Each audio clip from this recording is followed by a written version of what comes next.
Now, let's talk about co-location.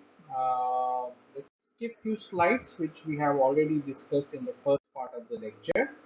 And in this part of the lecture, we are going to see that what do we mean by co-location and what are its characteristics. So first, before understanding or defining what is co-location, let's look into some of the examples. Uh, we have one set of the words, something like strong tea, stiff bridge, take a risk, startup, New Delhi, fly high, versus last class, next lecture, new companies. What do we observe here? The first group of, let's say, the words, if you look at, they, I mean, first of all, of course, they come together, uh, and whenever they appear, they appear together, and they cannot be sort of replaceable. So strong tea, when we talk about strong tea, we are not. So let's talk about a strong tea versus a strong man. So if I, strong man, I change the strong and I say that a powerful man. Almost in some sense, we are talking about the same thing. But when we talk about the strong tea, we cannot say powerful tea. Generally, we don't use that way. So, uh, it's basically, what we see here is that we are trying to express ourselves with the help of two or more words, which corresponds to the conventional way of saying things, and or the combination of the words which usually go together. And we will see what are the different characteristics and of it. So definition I have already given, that a sequence of the two or more consecutive words that has characteristic of a syntactic and semantic unit and whose exact unambiguous meaning or connotations cannot be derived directly from the meaning or connotation of its component. So that is why I have written in the the title or the subsection slide that whole is bigger than the sum of its part.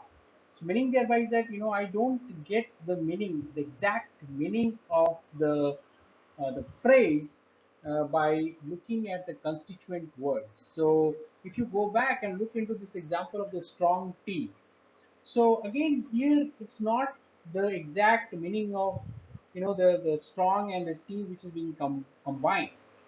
Here perhaps the strong has some sort of that particular kind of a tea which has some sort of active agent, or which makes that tea what we call as a strong tea. So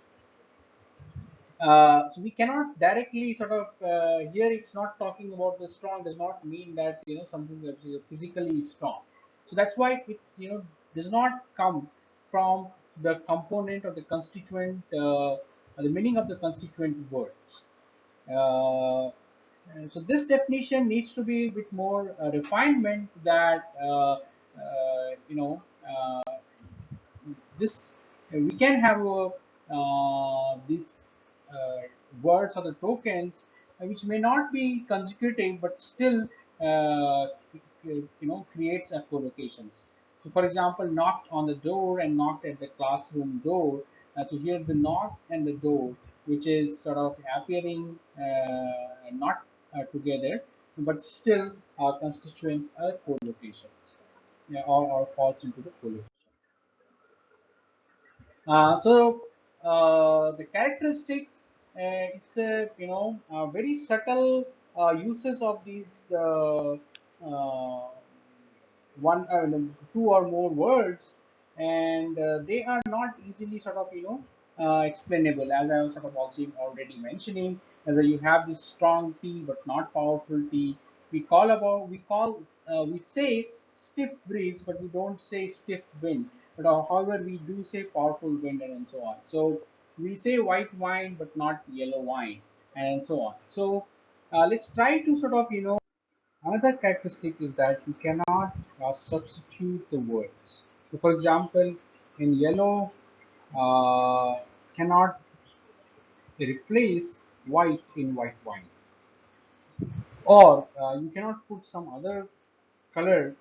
For example, when you want to actually refer to the white wine, although the white wine has some, in fact, some yellowish shade.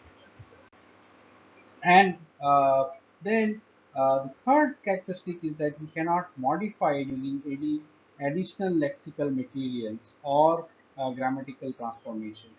So for example, the idiom like people as poor as church mouse cannot be sort of said as a church mice. So these are like idioms are a perfect example of collocation. Uh,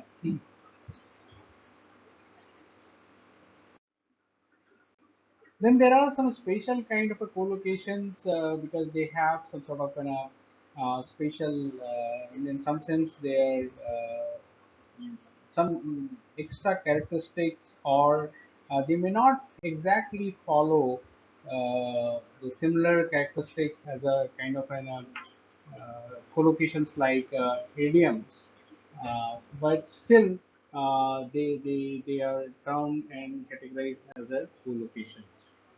So one of them one is that some collocations having these light verbs, which has very little semantic content. For example, make, take, and do.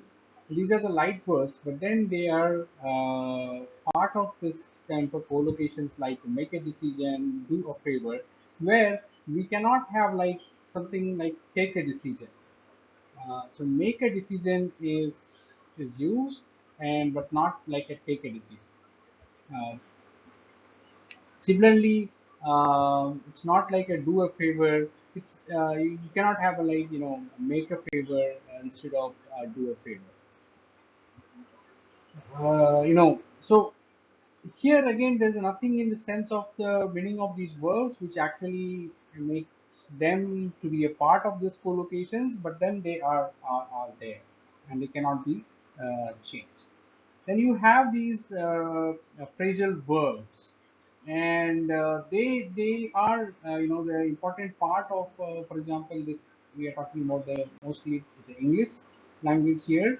So in English lexicon, and often their translation in other languages consists of a single word. So that is why it's very important that we should be able to identify those words, those phrases in its entirety and its complete way.